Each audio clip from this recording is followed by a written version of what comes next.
communication landscape is constantly shifting. With fewer water cooler conversations and face-to-face interactions, there is more reliance on written communication.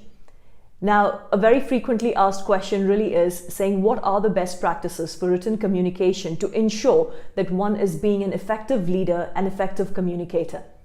Hi, this is Shweta here, and today I want to share with you 3 very simple principles, more reminders for yourself to become an effective communicator.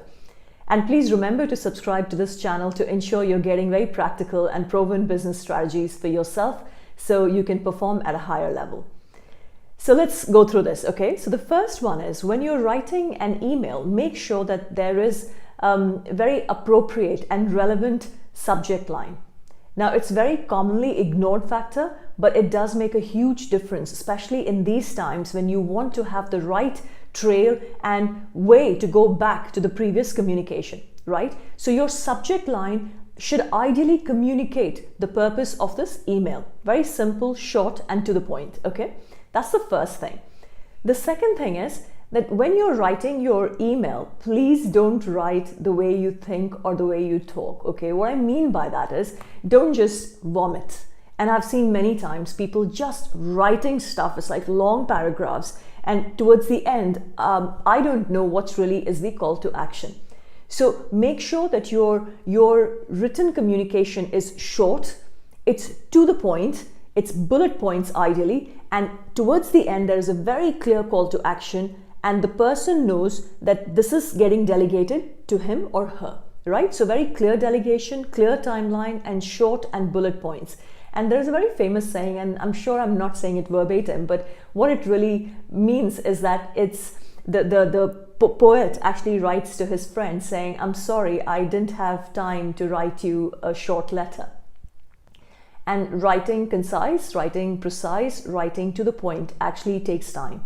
It really requires reflection, and just putting it all out there, it's easy, but it's not effective. So be very mindful. Look at your email, read it from other person's perspective and see, is it being precise? Is it being concise? And is there a clear call to action? And the person knows exactly by when that needs to be done. Now, coming to the third point, and this is where it's quite interesting. It's a subtle point, but an interesting one, okay? So now in your written communication, make sure that if not all, most of your emails have the word because, okay? So the word is because. And you have to use this because it clarifies the purpose of your request or your communication. And in fact, it's based on a very famous study which was done in 1970s, and the study is called Xerox study.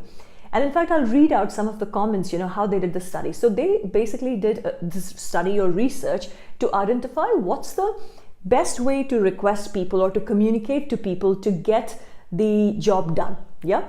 So they had 3 statements and they used it on people and saw what was the response rate. How many people agreed to their request? So I'll actually read out. I've got them in front of me. So the first one, they said, excuse me, I have 5 pages. May I use the Xerox machine because I'm in a rush. That was the first statement.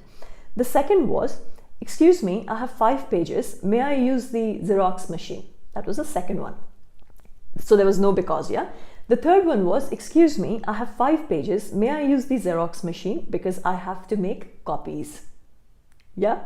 Now that's interesting. I mean, how redundant the third statement is with because. Excuse me, I have 5 pages. May I use the Xerox machine because I have to make copies?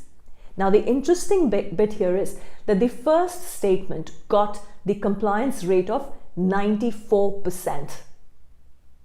And the second statement, where there was no because, got the compliance rate of 60%.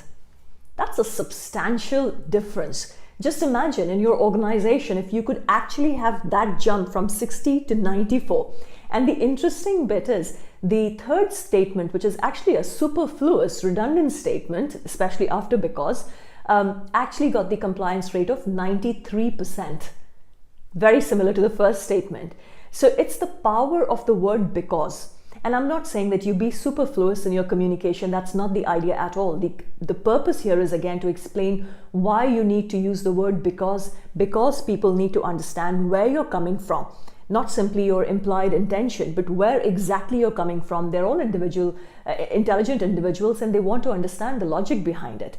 Okay, so let me recap. The first one is make sure that your subject line is appropriate, relevant, and communicates, in short, the purpose of the email, easy to track back and follow through. The second is make sure your email body is concise, precise, very to the point, bullet points ideally, with a very clear call to action and timelines. And the third one is use the word because it makes your email content more effective. So I hope that helps.